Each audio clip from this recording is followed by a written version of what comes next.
Moi, je m'appelle Sarah, j'ai 21 ans et je suis étudiante en M1 de psychologie clinique et psychopathologie. Et à mes côtés, on a Estelle, si tu peux te présenter. Oui, moi, je m'appelle Estelle, j'ai 43 ans et je suis directrice d'une association culturelle à Rieux-la-Pape qui s'appelle La Traversante. Cool. Mais moi aussi, je suis administratrice au centre social, il n'y a pas longtemps. Donc voilà, il y a ce lien aussi qui nous lie. On est aussi toutes les deux citoyennes riardes et très engagées dans la ville. Et on est particulièrement sensibles à cette question de violence faite aux femmes, du harcèlement sexiste, etc. Et c'est vrai que nous, à Rieux-la-Pape, on compte en tout cas reprendre ces événements féministes parce que depuis très longtemps, ce féminisme reste très tabou à Rieux-la-Pape et il est temps de parler de ça et ne pas faire sentir à la femme qu'elle est la seule coupable. Elle n'est pas coupable aussi, mais que ça ne soit pas une honte, qu'on puisse parler et libérer la parole des femmes.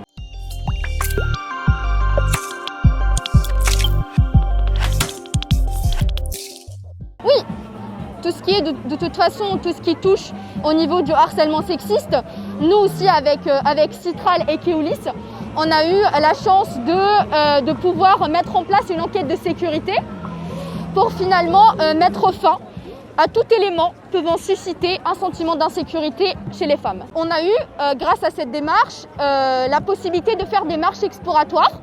Donc on va vraiment explorer les lieux, tout ce qui est bus, etc., les abris de bus aussi, pour pouvoir régler toute problématique qui peut gêner la femme et troubler sa sécurité de manière générale. Et grâce à ça, on a construit un guide pour les femmes pour pouvoir justement avoir vraiment un réel appui. Mais on est parti un petit peu plus loin avec la proposition de la méthode 5D, donc elle est vraiment très connue pour lutter contre le harcèlement de rue.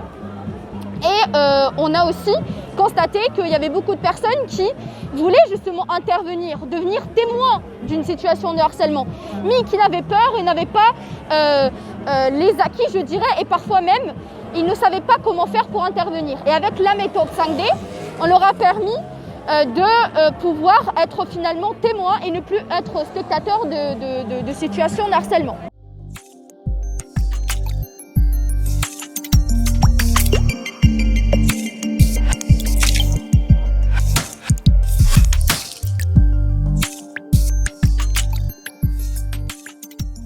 La question de la représentation des femmes doit absolument être travaillée. Aujourd'hui, dans les médias culturels, dans les objets culturels et artistiques, on n'a pas assez de femmes. Là, aujourd'hui, on a entendu dire qu'il allait y avoir une sorte de moratoire ou en tout cas quelque chose dans le cinéma autour de la représentation des femmes dans le cinéma. Ça fait quelques années qu'on en parle quand même très longtemps. Il a fallu quelques scandales pour qu'enfin ça existe, mais en réalité, ça n'existe pas vraiment. Donc moi, je suis aussi dans la littérature et dans la pédagogie et je vois qu'à l'école, c'est juste une catastrophe. Quand au bac de français, on n'a aucune autrice féminine depuis que le bac de français existe, aucune qui est étudiée, officiellement, c'est absolument inadmissible. C'est une des raisons pour lesquelles je suis ici ce soir.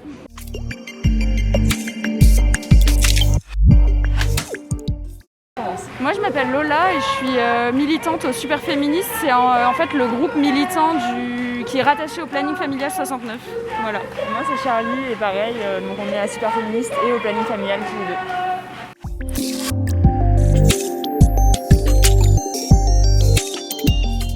Et du coup c'est le 25 novembre, donc c'est la journée internationale de lutte contre les violences sexuelles et les violences sexistes faites aux femmes et aux personnes minorisées de genre.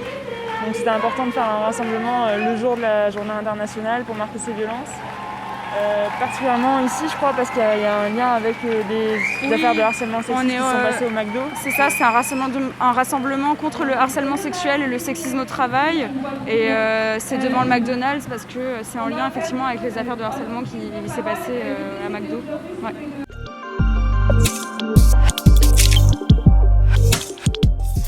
Alors c'est important de venir soutenir un mouvement de lutte contre les violences sexistes, sexuelles, physiques, psychologiques qui sont insupportables aujourd'hui. En 2020, voilà, on en est encore réduit, si j'ose dire, à devoir s'engager pour lutter et éliminer les violences sexistes, sexuelles, physiques et psychologiques à l'égard des femmes. Voilà.